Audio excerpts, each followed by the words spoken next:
हमारे लिए क्यों तेरे लिए हो, हमारे लिए क्यों तेरे लिए हो, हमारे लिए क्यों तेरे लिए हो, हमारे लिए क्यों तेरे लिए हो, हमारे लिए क्यों तेरे लिए हो।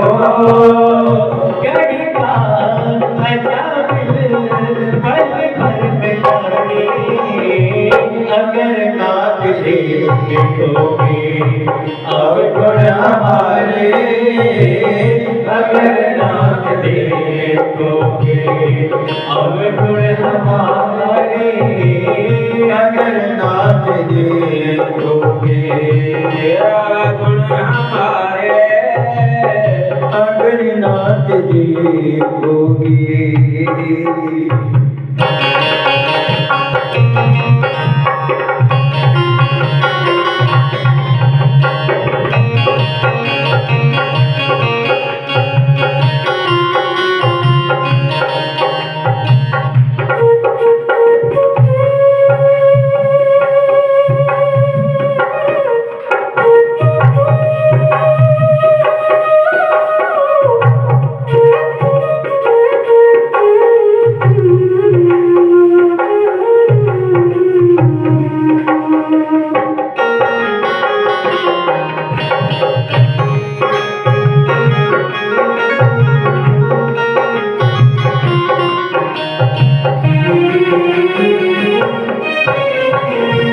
पतितों को पावन करने की पानिधि, पतितों को पावन करने की पानिधि, पतितों को पावन करने की पानिधि, पतितों को पावन करने की पानिधि, पतितों को पावन करने की पानिधि, पतितों को पावन करने की पानिधि। ये पाप ऐसे सुयस के सहारे, अगर नाथ देखोगे अब गुण हमारे, अगर नाथ देखोगे अब गुण हमारे, तो हम कैसे भव से लगेंगे किनारे, अगर नाथ देखोगे अब गुण हमारे, अगर नाथ देखोगे।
ये माना अधम है अपावन कुटिल है, ये माना अधम है अपावन कुटिल है, ये माना अधम है अपावन कुटिल है, ये माना अधम है अपावन कुटिल है, ये माना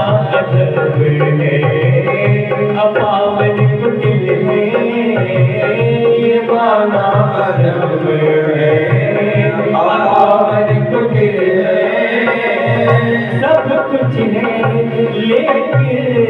प्रभु हम तुम्हारे, अगर नाथ देखोगे अवगुण हमारे, अगर नाथ देखोगे अवगुण हमारे, अगर नाथ देखोगे अवगुण हमारे, अगर नाथ देखोगे अवगुण हमारे, तो अब कैसे भव से लगेंगे किनारे, अगर नाथ देखोगे अवगुण हमारे, अगर नाथ देखोगे अवगुण हमारे, अगर नाथ देखोगे।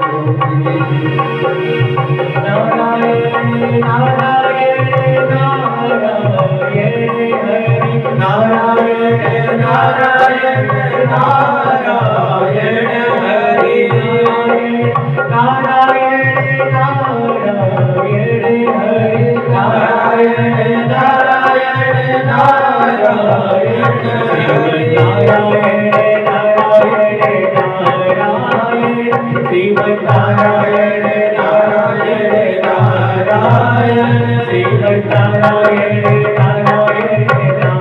नारायण, श्रीमन् नारायण नारायण नारायण, हरि नारायण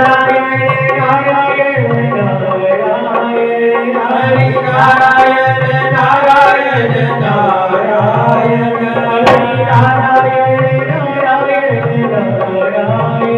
हरि नारायण नारायण नारायण, हरि नारायण नारायण नारायण। वृंदावन बिहारी लाल की जय। जब इस तरह से अजामिल ने देखा, दोनों की बातें सुनी, उसके बाद उसने जो है हरिजनों से प्रार्थना की है, महाराज मैं समझ गया, मैंने जो है जीवन में ऐसा कृत्य किया है जो क्षमा योग्य नहीं है, फिर भी केवल एक भगवान नाम जो है मुझे ऐसा पार कर जाएगा, मुझे इस बात का पता नहीं था। अब जो है उसका ध्यान वहां से हटा, देखा थोड़ी देर में वहां कोई नहीं, अजामिल वहां से उठा और सीधे वन को चला गया। वन में जाकर के उसने तपस्या के द्वारा अपने देह को शुद्ध किया और उसके बाद जो है अपनी आत्मा को परमात्मा में विलीन कर दिया। राजन, इसी तरह से कोई यदि अंत समय में भगवान नाम स्मरण कर ले तो उसकी मुक्ति हो जाती है। तो यही जो एक कार्य है, इस तरह से बताया। उसके बाद जो है परीक्षित महाराज पूछते हैं, महाराज अब इससे आगे सृष्टि में क्या हुआ वो बताइए। आपने पीछे बात करी थी, प्रचेताओं का पुत्र दक्ष हुआ, उसके बाद क्या हुआ? बोले महाराज प्रचेताओं का पुत्र, प्रचेता लोग जब तपस्या करके बाहर निकल रहे थे ना, उतनी देर में देखा बाहर समुद्र के बाहर निकले, उन्होंने देखा चारों तरफ पृथ्वी जो है बड़े बड़े पेड़ों से युक्त हो गई, तो पेड़ों पर क्रोध करते हुए अपने द्वारा जो है अग्नि छोड़ी, पेड़ जल करके भस्म होने लगे। इतने में वनस्पतियों का राजा चंद्रमा वहां आया, उन्होंने उनसे कहा महाराज प्रचेतागणों, तुम लोग अपने क्रोध को मत करो, प्रकट मत करो, इससे वृक्ष जल जाएंगे तो इससे पृथ्वी का असंतुलन हो जाएगा। आप जो है इनके द्वारा जो पालित कन्या है कंडू ऋषि और उसकी अप्सरा नाम की, ब्रह्मलोचा नाम की अप्सरा की पुत्री है, जिसका इन्होंने पालन किया है, उसका नाम है मारिसा। उसके साथ विवाह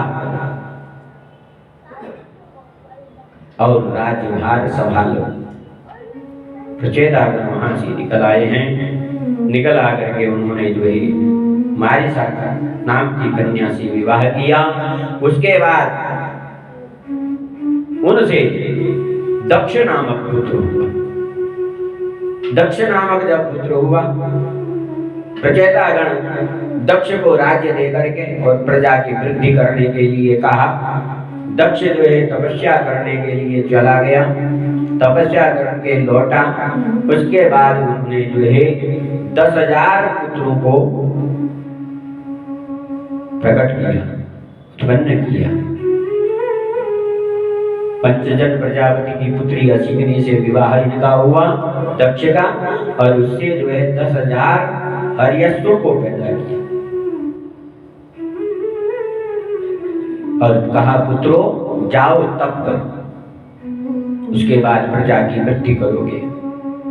तप करने के लिए जा रहे थे, मार्ग में मिल गए नारद जी महाराज, और नारद जी महाराज जहाँ मिलते हैं तो फिर उनका जो है कल्याण कर देते हैं।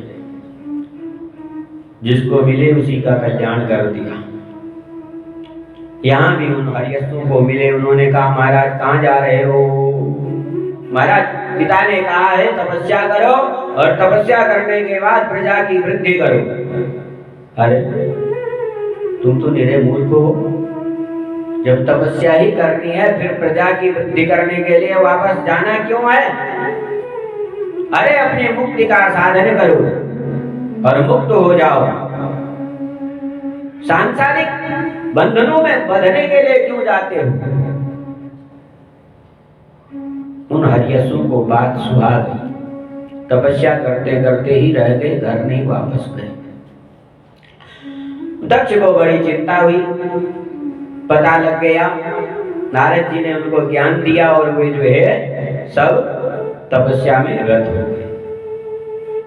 अब दक्ष प्रजापति ने पुनः जो है पंचजनी की पुत्री अश्विनी से 6,000 सबलासु को उत्पन्न किया। कहा जाओ प्रजा की वृद्धि के लिए तप करो। वे भी गए। मार्ग में पुनः नारद जी महाराज से भेंट हो गई और नारद जी ने उनको ब्रह्म ज्ञान दे दिया। न 10,000 गए थे वो वापस आए, न 6,000 गए वो वापस नहीं आए। और इस तरह से तो दक्ष को बड़ा क्रोध आ गया। और दक्ष को जब क्रोध आया, उन्होंने कहा इस नारद ने जो है मेरा काम खराब कर दिया। इतने में नारद जी महाराज घूमते घामते दक्ष के राजभवन में आ गए। और जब वहां साधु को जो है समक्ष देखा तो समझो कि क्रोध का उनका पारावार न रहा। बोले अहो साधो साधूनां साधुलिंगेन नस्त्वया असाध्वकार्यर्भकाणां भिक्षो मार्गं प्रदर्शितः। तुमने साधु का वेश धारण कर रखा है, परंतु मन में जो है मैल लिए बैठे हो, इसलिए तुम साधु नहीं हो, तुम असाधु हो, तुम सज्जन नहीं हो, तुम दुष्ट प्रवृत्ति के हो। क्यों? क्योंकि मेरे बालकों को अर्भकाणाम माने मेरे बालकों को तुमने जो है भिक्षुओं का मार्ग दिखा दिया, उनको प्रजा वृद्धि से हटा करके जो है केवल जो है तपस्या करने में लगा दिया। इसलिए जो है मैं तुम्हें श्राप देता हूँ, तुम एक क्षण से अधिक कहीं पर भी स्थिर नहीं रह पाओगे, चलायमान रहोगे। नारद जी महाराज प्रसन्न हुए, चलो अच्छा है, इसी तरह से मेरा भजन ज्यादा होगा, लोगों के संपर्क में मैं कम आऊंगा तो मेरा भजन ज्यादा बढ़ेगा। इसलिए उनको प्रसन्नता हुई, वहां से चल पड़े। अब दक्ष को बड़ी चिंता हुई, अब क्या करना चाहिए? तो अपनी पत्नी अश्विनी से उन्होंने जो है 60 पुत्रियों को जन्म दिया। 60 पुत्रियों को जन्म दिया। 13 उन्होंने कश्यप को दी, 10 जो है धर्म को दी, 27 चंद्रमा को दी, 2 भूत को, 2 अंगिरा को, 2 कृशासु को और 4 जो है तार्क्ष नाम के कश्यप को दी। अब इसके बाद अदिति की वंश परंपरा का वर्णन किया है। परीक्षित महाराज को सुखदेव जी ने अदिति के वंश की परंपरा बताई। अदिति से 12 सूर्य उत्पन्न हुए। विवत्समान से सूर्य से जो है श्राद्ध देव मनु हुए और यमी अश्विनी कुमार सनेस्टर सावर्णी नाम के मनु और तप्ती नाम की कन्या ये बनी। जो कन्या थी वह संवर्ण की पत्नी बनी। दैत्यों की बहन रचना का त्वष्टा के साथ विवाह हुआ। त्वष्टा का पुत्र हुआ विश्वरूप। देवताओं ने उनको गुरु बनाया। जब उन्होंने सुना कि देवताओं को गुरु बनाया, मन में विचार हुआ कि गुरु तो देवताओं के बृहस्पति हैं, तो फिर विश्वरूप को कैसे गुरु बनाया। परीक्षित महाराज के मन में इच्छा हुई, प्रश्न किया। सुखदेव जी महाराज कहने लगे, एक बार की बात है, नृत्य गान इंद्र के दरबार में चल रहा था। उसी समय बृहस्पति जी महाराज आए। उनको देख करके और सब लोग तो खड़े हो गए, लेकिन इंद्र महाराज अपने आसन से उठे नहीं, न उन्होंने नृत्य वगैरह बंद किया। इससे जो है बृहस्पति जी द्वार में से ही वापस चले गए। गुरु जी चले गए, लेकिन इंद्र को होश नहीं आया। कोई बात नहीं, गुरु जी चले गए। इधर दैत्यों को बड़ी प्रसन्नता हुई। शुक्राचार्य जी ने उनको उकसाया, बोले इस समय बृहस्पति नहीं है, अब तुम जाकर के आक्रमण करो। दैत्यों ने आक्रमण कर दिया। तब दौड़े इंद्र महाराज, भागे भागे गए ब्रह्मा जी के पास। ब्रह्मा जी हमारी रक्षा करो। ब्रह्मा जी ने कहा, जाओ त्वष्टा के पुत्र विश्वरूप को जो है अपना गुरु बनाओ, क्योंकि बृहस्पति महाराज तो तपस्या कर रहे हैं, वे अभी उठेंगे नहीं। विश्वरूप को अपना गुरु बनाया। विश्वरूप के लिए त्वष्टा के पास गए देवता लोग। महाराज अपना पुत्र हमें दे दो, हम उनको गुरु बनाएंगे। त्वष्टा तो जानते थे, उन्होंने कहा तुम बड़े जो है स्वार्थी हो। देवता लोग अपने काम बनाने में बड़े जो है स्वार्थी हैं। अपना काम बन गया फिर पूछते किसी को नहीं हो। अपना काम बनाने के लिए पूछते हैं बस। त्वष्टा ने कहा, देखो पुत्र को ले जा रहे हो तो इसको गुरु बना करके ही रखना।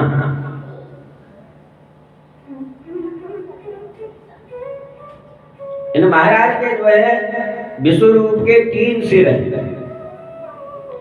3 सिरों से, एक सिर से वो सोमरस का पान करते हैं, दूसरे सिर से सुरा पान करते हैं और तीसरे सिर से अन्न खाते हैं।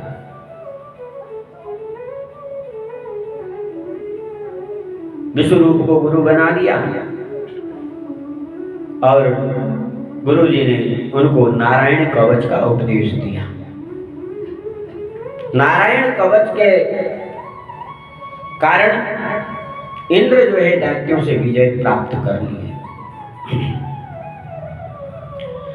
अब जब विश्वरूप जो है यज्ञ करते थे तो यज्ञ में देवताओं के साथ साथ राक्षसों को भी वे आहुति देते थे। कारण ये था, वे रचना जो दैत्यों की पुत्री थी, उसके कारण से अपना नाना पक्ष को भी वे जो है आहुति दिया करते थे। एक दिन देवराज इंद्र ने देख लिया, उनने अपने वज्र से उसके सिर को काट दिया। 3 सिरों को काट दिया। एक सिर कट करके जो है पपीहा बना, दूसरा सिर गौरैया बना और तीसरा सिर बना तीतर। 3 सिर पक्षियों के रूप में परिवर्तित हो गए। अब ब्रह्म हत्या लग गई, वज्र उनका निष्फल हो गया। ब्रह्म हत्या लगी तो ब्रह्म हत्या को उन्होंने 4 भागों में बांट दिया इंद्र ने। पहला भाग दिया पृथ्वी को, पृथ्वी को भाग दिया, पहला आशीर्वाद दिया। बोले जहां पर भी ऊसर हो जाए वह जो है ब्रह्म हत्या का निशान होगा। ऊसर जमीन जहां पर हो वो ब्रह्म हत्या का लक्षण है। और पृथ्वी को वरदान दिया, जाओ तुम बढ़ती रहोगी, वृद्धि को निरंतर प्राप्त करती रहोगी। इसलिए पृथ्वी जो है बढ़ती रहती है। हाँ, कहीं अगर आज गड्ढा है तो कल अपने आप वो बढ़ जाता है, बढ़ना इसका लक्षण है। और उसके बाद दूसरा जो है ब्रह्म हत्या का भाग दिया इन्होंने वृक्षों को आशीर्वाद दिया। तुम्हारे अंदर जो गोद रूप है वह ब्रह्म हत्या का लक्षण बनेगा, और तुम जहां से कट जाओगे वहीं से पुनः उग आओगे, नवीनता को धारण करोगे। ये जो है तुम्हारा आशीर्वाद होगा। अब तीसरा जो है उन्होंने भाग दिया जल को। जल से कहा तुम जैसे भी हो शुद्ध रहो, पवित्र रहोगे। हाँ, जल भला जहां तहां का। तो इसलिए जो है जहां कहीं का भी जल शुद्ध माना गया है, जल से शुद्धता आती। बोला तुम्हारे ऊपर जो शैवाल है वह जो है बनेगी तो उसमें जो है ब्रह्म हत्या का रूप होगा। अब इसके बाद जो है चौथा उन्होंने स्त्रियों को दिया, चौथा भाग स्त्रियों के रजो दर्शन के रूप में ब्रह्म हत्या दिखाई देती है। इसलिए 3 दिन जो है स्त्रियों की अशुद्धि रहती है, चौथे दिन जाकर के उनकी शुद्धि होती है। और जिसके यह धर्म नहीं होगा तो वह संतान उत्पादक करने में कठिनाई उसको आएगी, वह संतान उत्पन्न नहीं कर सकेगी। ऐसा उनको आशीर्वाद दिया। इस संतान परंपरा को उत्पन्न करने के लिए यह दर्शन अवश्य होगा। इस तरह से 4 भागों में ब्रह्म हत्या बांट दी। त्वष्टा को बड़ा क्रोध आया, उन्होंने जो है यज्ञ किया इंद्र को मारने के लिए। और इंद्र को मारने के लिए जब वह मंत्र पढ़ रहे थे उसमें एक मात्रा की गलती हो गई, जिससे जो है वो कह रहे थे इंद्र को मारने वाला शत्रु उत्पन्न हो, इंद्र का शत्रु इंद्र को मारने वाला प्रकट हो। तो वहां पर जो है इंद्र का शत्रु प्रकट होने की जगह इंद्र जो है उस शत्रु को मार डाले, अर्थात इंद्र को जो है इंद्र स्वयं उसको मार डाले जो प्रकट हो रहा है, ऐसा जो है उसका अर्थ बन गया। तो उससे जो है वृत्रासुर का उत्पत्ति हुई। वृत्रासुर जो है यज्ञ से प्रकट हुए। पिताजी क्या आज्ञा है, जाओ जाकर के देवराज इंद्र को मार डालो। अब वृत्रासुर जो है जैसे आक्रमण करने लगा, अब देखा कि इंद्र का वज्र जो है निष्फल हो गया, इंद्र में वज्र में ताकत नहीं है। अब कैसे जो है इंद्र लड़े। पुनः ब्रह्मा जी के पास प्रार्थना करी। ब्रह्मा जी ने कहा जाओ दधीचि नाम के ऋषि हैं, उनसे उनकी अस्थियां मांग लो। क्यों? जिस समय जो है देवता लोग राक्षसों के भय से स्वर्ग छोड़ करके भाग रहे थे तो उन्होंने अपने अस्त्र उनके पास रख दिए। अस्त्र जब रख दिए तो राक्षस लोग उनके पास पहुंच गए, उन्होंने सारे अस्त्रों को पी लिया था। और जब उन्होंने पी लिया तो सारा शरीर उनका वज्रमय हो गया था। इसीलिए बोला जाकर के उनसे उनकी अस्थियां मांगो। देवलोग गए, उनसे प्रार्थना की, उनने कहा ये देह तो नष्ट होने वाला ही है, किसी के काम आ जाए तो इससे बढ़िया क्या हो सकता है। उन्होंने अपने देह को जो है उन्हें सौंप दिया। और वन से जो है गायें बुला करके जंगली गायों ने उनका शरीर चाटा, उससे सारे मांस अलग हो गया और उनकी केवल अस्थियां बची। उन्हीं अस्थियों में से वज्र के सदृश उन्होंने जो है फिर दंड लेकर के उसी को लेकर के उसी का उन्होंने वज्र बना डाला। और उसके बाद जो है उस वृत्रासुर के युद्ध करने के लिए डट पड़े। वृत्रासुर से युद्ध करने के लिए आया। वृत्रासुर ने भी जो है बहुत युद्ध किया है। अंत में उन्होंने वीर वाणी दी, इंद्र से कहा है कि तुम जो है वज्र लेकर के आए हो इसकी मेरी उससे तुम मेरी हत्या कर दोगे, वध कर दोगे। मैं इस बात को जानता हूँ, लेकिन मैं उन हरि के चरणों में जाना चाहता हूँ। जो हरि आपके साथ हैं तो तुम्हारी ही विजय होगी, इसमें कोई संदेह नहीं है। जिसके साथ भगवान श्री हरि हैं उसी की विजय होती है। इस प्रकार से उन्होंने कहा, और जब वज्र से जो है उसका सिर काट डाला, और वह जो है इस योनि से मुक्त होकर के, और उनका तेज वहां से निकल करके भगवान विष्णु के चरणों में समा गया। अब वृत्रासुर की यह गति हुई, तो इस गति को देख करके जो है परीक्षित महाराज ने प्रश्न किया, सुखदेव जी महाराज, आप मुझे कृपा करके ये बताएं, ये वृत्रासुर कौन था? ये तो असुर था, फिर ऐसी शुद्ध बुद्धि इसकी कैसे हुई? तब उन्होंने कथा बताई है। ये जो वृत्रासुर है ना, ये जो है पूर्व जन्म में राजा चित्रकेतु था। सूरसेन का राजा था। सूरसेन का राजा था, और इसकी 1 करोड़ रानियां थी। कितनी? 1 करोड़। वो इस तरह से करता रहा कि विवाह करता रहा, परंतु संतान उसकी हुई नहीं। इसलिए 1 करोड़ शादी उसने कर ली, लेकिन एक से भी संतान नहीं। बड़ा चिंतित था, मन में बचा विचार हो जाता। इतने में अंगिरा ऋषि कहीं से आए। उन्होंने देखा, राजा से पूछा समाचार क्या है? तो राजा ने कहा, महाराज मेरे राज्य में तो सब ठीक है, परंतु मुझे संतान नहीं है, इसका मुझे बड़ा दुख है। कोई बात नहीं, हम तुम्हें संतान प्रदान कर देंगे। यज्ञ कराया। यज्ञ कराने के बाद तो पुत्र प्राप्ति के लिए पुत्रेष्ट यज्ञ होता है, उस यज्ञ को कराया, और उसमें से जो है दिव्य पुरुष यज्ञ में से निकला। उसने अपने हाथ में खीर ले रखी थी, वही खीर जो है उन्होंने उनको दे दी। बोला, देखो सबसे जो छोटी रानी है उसका नाम है कृतद्युति, उसको जो है आप इस खीर को खिला देना, उसी के बच्चा होगा और किसी के बच्चा होने वाला नहीं। कृतद्युति को खीर खिला दी।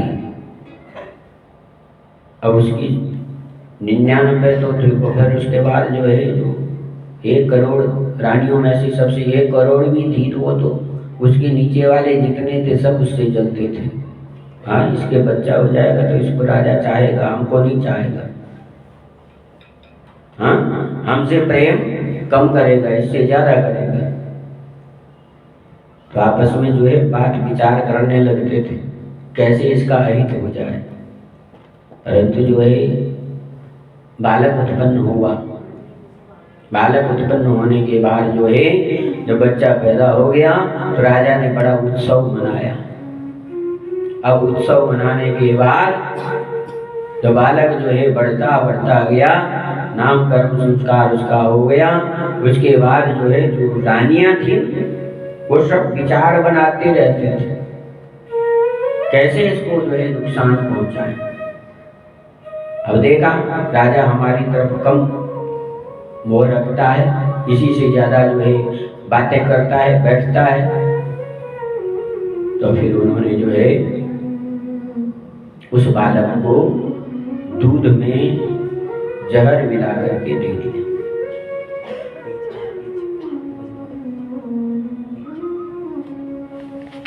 जहर मिला करके उसको दे दिया, मर गया। बालक कहाँ है मेरा?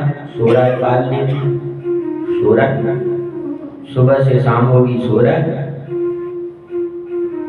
जाकर के फिर कृतद्युति ने देखा बालक ठंडा पड़ा है। अब तो विलाप करने लगी। अब देखा देखी जो है सभी विलाप करने लगे। 1 करोड़ आदमी जहां रो रहा हो वहां तो हल्ला कितना होगा, सोचो, बड़ा हल्ला। इतने में जो है अंगिरा और देवर्षि नारद दोनों आकाश मार्ग से जा रहे थे। उन्होंने हल्ला सुना, वहीं उतर आए, अपना वेश उन्होंने बदल लिया। वहां पर पहुंचे, उन्होंने कहा राजन क्या हुआ? बोला महाराज हमारा पुत्र पैदा हुआ था, 1 करोड़ रानियों में से एक पुत्र उधर उत्पन्न हुआ, वह भी आज मृत्यु को प्राप्त हो गया। अब जो है उन्होंने कहा महाराज आपको शोक नहीं करना चाहिए, शोक करने का फायदा कुछ नहीं है। हाँ, जब इस तरह से उनको जो है समझाया कि महाराज ये सब कुछ नहीं है, इस मोह को छोड़ दीजिए, आप संन्यास को ग्रहण कीजिए, यह सब मोह माया यहीं रह जाएगी। बड़ा समझाया पर समझ नहीं पाए।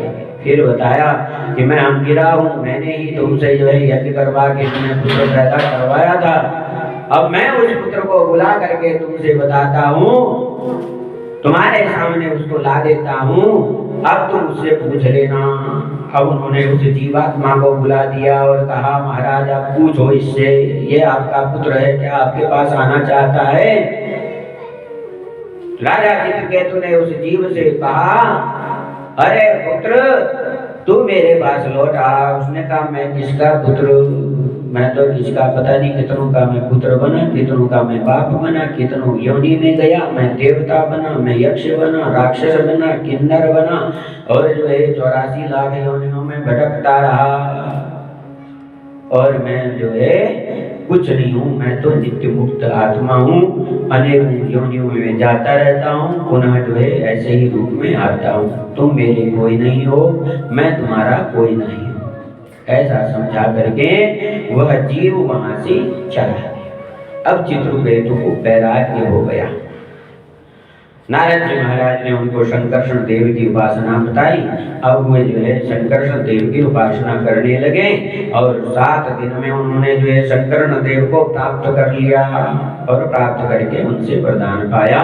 उन्होंने कहा तुम विद्याधर बन जाओ और विद्याधर बन करके आकाश मार्ग में घूमते रहो। अब जो है वह राजा चित्रकेतु आकाश मार्ग में घूमता रहता था, कई करोड़ वर्षों तक घूमता रहा। एक दिन उसने देखा भगवान शंकर जो है अपनी पार्वती माता को गोद में बैठाए हुए हैं, सारे ऋषिगण उनके प्रवचन सुन रहे हैं। उनको देख करके उसको हंसी आ गई। अब कहने लगा शंकर भगवान को संबोधित करते हुए महाराज आपका यह कृत्य शोभायमान नहीं होता, इतनी सारी जनता के आगे आपने अपनी पत्नी को अपने बाएं अंग में बैठा रखा है, ये अच्छी बात नहीं है। भगवान शिव तो कुछ नहीं बोले, पार्वती माता को क्रोध आ गया, उन्होंने उसको श्राप दे दिया, अरे मूर्ख तू जो है क्या बन जा, तू जो है राक्षस बन जा, क्योंकि तू इस योग्य नहीं है। अतः पापी असिम योनिम आसुरीम याहि दुर्मते। अरे दुर्मते तू तेरी जो बुद्धि है वह शुद्ध नहीं है, इसलिए तू जो है सीधे क्या बन जा, राक्षस बन जा, आसुरी योनि में चला जा। और इस तरह से जो है उसको श्राप दे दिया। भगवान शंकर जी ने कहा पार्वती जिसने लोक मर्यादा के अनुसार वचन कहे हैं, कोई हमें जो है अपमानित करने के लिए वचन नहीं कहे, तुम इसे अपना पुत्र समझो, इसे क्षमा कर दो। पार्वती जी ने कहा आसुरी योनि में तो अवश्य जाएंगे, लेकिन कुछ समय के लिए जाएंगे और उसके बाद इनकी मुक्ति हो जाएगी। तो इसीलिए वह वृत्रासुर बना और बाद में भगवान के चरणों में समाहित हो गया। अब इसके बाद जो है अदिति और संदिति के संतानों का वर्णन करते हुए कहते हैं हिरण्यकशिपु की 4 संतान हुए, राज, अनुराग, सम्राट और प्रहलाद। प्रहलाद सबसे छोटे हैं। और सिंहिका नाम की जो है पुत्री हुई, जिसको जो है विप्रचित्ति नाम के दानव को ब्याही, इससे जो है राहु प्रकट हुआ। अब जो है प्रहलाद का पुत्र विरोचन हुआ, उसका बलि हुआ, और दिति के 49 मरुदगण भी हुए। अब नारद जी महाराज और युधिष्ठिर का संवाद आता है। युधिष्ठिर जी ने नारद जी से पूछा इस कथा को। उन्होंने कहा हिरण्यकशिपु हिरण्याक्ष जब मर गया, हिरण्यकशिपु के घर में बड़ा सब लोग व्याकुल थे, विलाप कर रहे थे उसको लेकर के। तो हिरण्यकशिपु ने उनको बड़ा समझाया कि भैया मृत्यु तो एक दिन सबको आनी है, हाँ तुम विलाप मत करो, ये वीर गति को प्राप्त हुआ है तो इसमें शोक करने की आवश्यकता नहीं है। तो उन्होंने उसी नर नरेश की जो है एक कथा सुनाई कि एक उसी नर नरेश था, उसकी कई रानियां थी, कई बच्चे थे, परंतु वो जब मृत्यु को प्राप्त हुआ वहां शोक करने लगे। इतने में यमराज एक बालक का रूप धारण करके आया और समझाने लगा, अरे भैया तुम लोग क्यों रो रहे हो, मैं भी छोटा सा बालक हूँ, मेरे माता पिता नहीं हैं, लेकिन मेरा पालन करने वाला मेरा परमात्मा है, इसलिए मैं जो है चिंतित नहीं हूँ, तो तुम क्यों शोकाकुल हो रहे हो? हाँ? ये जीव था, इसका समय आया ये चला गया, जिसका समय जब आता है तब वह चला जाता है। आप एक बात समझिए, जैसे फसल है ना, फसल को आप बोते हैं, गेहूं को बीज दीजिए, कुछ तो उसमें से जमते ही नहीं, नीचे ही नष्ट हो जाते हैं, कुछ बीज ऊपर आए, किसी के पैर के नीचे दब गया तो नष्ट हो गया, और जब वह कुछ बड़ा होता है, कोई पक्षी उसको चर जाता है तो वो खत्म हो जाता है, जब कुछ और बड़ा होता है, बालें आ जाती हैं, तब चिड़िया बालों को काट करके ले जाती है तो वो खत्म हो जाता है, कुछ जाकर के परिपक्व होती हैं। ये तो समय का फेर है, चलता रहता है, तुम इनसे जो है मुक्त हो, इसलिए तुम जो है मुक्त रहो, तुम चिंता मत करो, मैं इस चीज का बदला अवश्य लूंगा। ऐसा जो है हिरण्यकशिपु अपने संबंधियों को सुनाते हुए कहने लगा। अभी सभी को समझा रहे हैं कि तुम लोग शोक मत करो, ये वीर गति को प्राप्त हुआ है, लेकिन सामने मन में जो है बदले की भावना है। जब सब कुछ समय के अनुसार होना है तो फिर तुम इस विषय को लेकर के इतने जो है क्यों बदले की भावना रखे हो? पर उपदेश कुशल बहु तेरे, पर उपदेश कुशल बहु तेरे, जे पालही ते नरन घनेरे, जे पालही ते नरन घनेरे, पर उपदेश कुशल बहु तेरे, पर उपदेश कुशल बहु तेरे, जे पालही ते नरन घनेरे, जे पालही ते नरन घनेरे। उपदेश देना सरल है, परंतु उसका पालन करना बड़ा कठिन है। अब कठिनता को लेकर के जो है, अब हिरण्यकशिपु मंदराचल पर्वत पर जाकर के तपस्या करने लगा। एक अंगूठे पर, पैर के अंगूठे पर खड़ा हो गया और प्रार्थना करने लगा, ओम ब्रह्मणे नमः, ब्रह्मणे नमः करके ब्रह्मा जी की उपासना करने लगा। शरीर में केवल अस्थि मात्र रह गए, कुछ बचा नहीं। इतने हजारों वर्षों तक वह तप करता रहा। ब्रह्मा जी को प्रकट किया, ब्रह्मा जी आए, ब्रह्मा जी ने कहा वर मांगो, तो बोला मुझे अमर कर दो। बोले ब्रह्मा जी, बोले देखो भैया, अमरता का वरदान तो मांगो मत, क्योंकि जो इस मृत्युलोक में आता है उसको मरना अवश्य है, एक न एक दिन उसको मरना पड़ेगा। तुम कुछ और वरदान मांगो। तुमने कहा ठीक है, तो फिर मुझे ऐसा वरदान दीजिए, न मैं दिन में मरूं, न मैं रात में मरूं, न मैं किसी देवता से मरूं, न मैं किसी राक्षस से मरूं, न मैं दैत्य से मरूं, और ना ही जो है मैं किसी अस्त्र से मरूं, ना ही किसी शस्त्र से मरूं। मेरा अंत आपके द्वारा बनाए हुए किसी भी जीव से न हो, और 12 महीनों में न हो। हाँ, ऐसा वरदान मांग लिया। तो मन में सोचा मैं तो अमर ही हो गया, जब मैंने सब कह दिया, अब इसके बाद तो क्या बचा, अब मैं अमर हूँ, मुझे मारने वाला कोई नहीं। और आकर के अपने राज्य में जो है चला आया। तपस्या पूरी हुई, ब्रह्मा जी ने उसके शरीर पर जल छिड़का, उससे उसका शरीर हृष्ट पुष्ट हो गया। घर आया, घर में आकर के अपनी कया जो उसकी पत्नी है उसको ले आया और वहां पर जाकर के जो है अपने राज्य में सबको मुनादी कर दी, सबको जो है ढिढोरा पिटवा दिया कि आज से इस संसार का ईश्वर यदि कोई है तो वो मैं केवल हूँ, इसके अलावा मेरे अलावा और दूसरा कोई ईश्वर नहीं। इसलिए जो है विचार करो, मैं जो है केवल ईश्वर हूँ, दूसरा कोई ईश्वर नहीं है।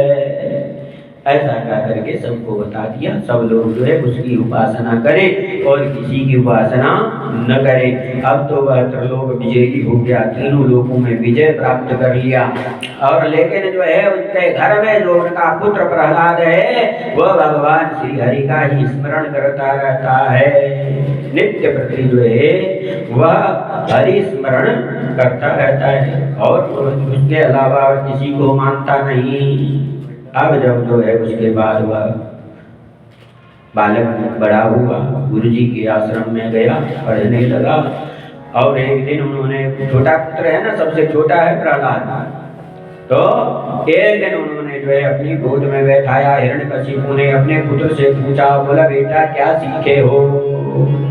बोला मैं ये सीखा हूँ इस संसार में यदि कोई सत्य है तो वो केवल हरि है और कोई सत्य नहीं है। उमा कहूँ मैं अनुभव अपना, सत हरि भजन जगत सब सपना। केवल हरि भजन सत्य है, बाकी और सब सपना है। इसलिए यही मैं समझाऊं, भगवान नारायण के अतिरिक्त जो कुछ भी है सब बेकार है। उन्हीं का स्मरण करते रहो, वह ही तीनों लोगों का पालन करता है।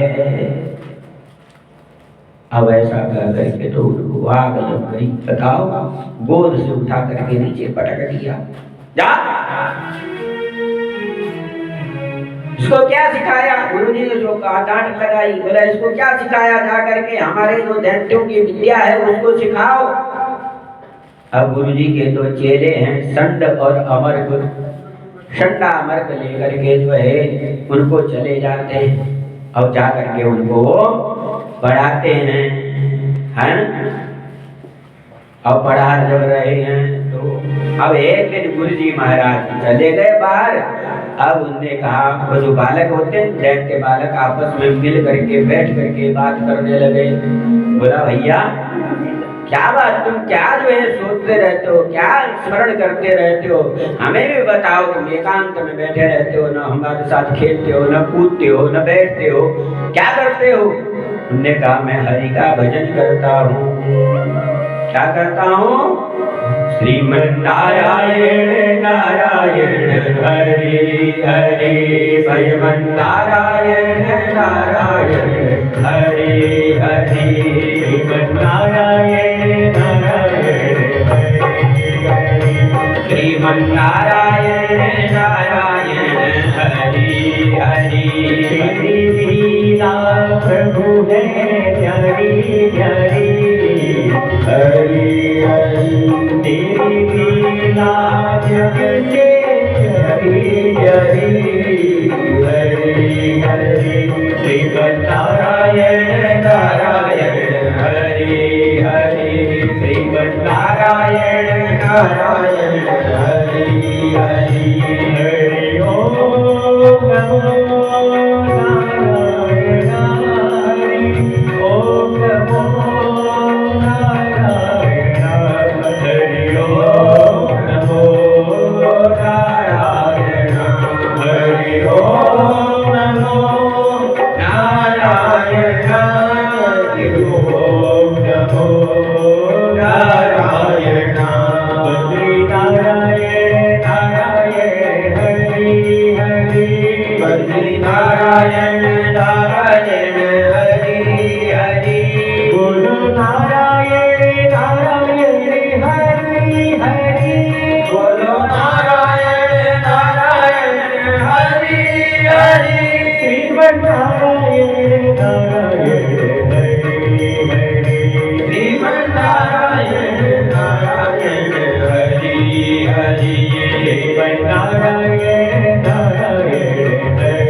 श्रीमन्नारायण नारायण